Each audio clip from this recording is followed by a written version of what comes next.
हुकूमत ने रवां साल दिसंबर में पाकिस्तान का पहला पांडा बॉन्ड जारी करने का फैसला किया है।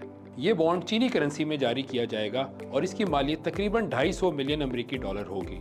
इस बॉन्ड की मुद्दत 3 साल रखी गई है, जबकि इस बॉन्ड पर मुतवक्के शरह सूद 3 से 4% सालाना होगी। हुकूमत का ये प्रोग्राम मजमूई तौर पर 1 अरब डॉलर तक की सरमायाकारी का है, जबकि ये इसकी पहली किस्त होगी।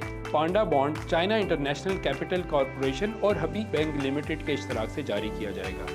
सरमायाकारों के एतमाद के लिए एशियन डेवलपमेंट बैंक और एशियन इंफ्रास्ट्रक्चर इन्वेस्टमेंट बैंक इस बॉन्ड की 95% तक की गारंटी लेंगे। यहाँ ये सवाल पैदा होता है कि पांडा बॉन्ड जारी करने से पाकिस्तान को क्या फ़ायदा होगा।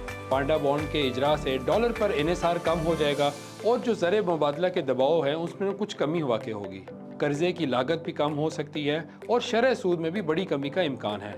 पांडा बॉन्ड के इजरा का फैसला हुकूमत ने इसलिए भी किया क्योंकि इस वक्त पाकिस्तान के ऊपर जो बैरूनी कर्जे हैं उसमें से 47% कर्जे जो हैं वो बड़े मालियाती इदारों से हैं, जबकि 8% कर्जे यूरो बॉन्ड और स्कूक बॉन्ड की सूरत में हैं। मुख्तसर मुद्दती कर्जे बढ़ने की वजह से रीफाइनेंसिंग का खतरा भी बढ़ रहा है। ऐसे में पांडा बॉन्ड एक बेहतर और तवील मुद्दती मुतबादिल है।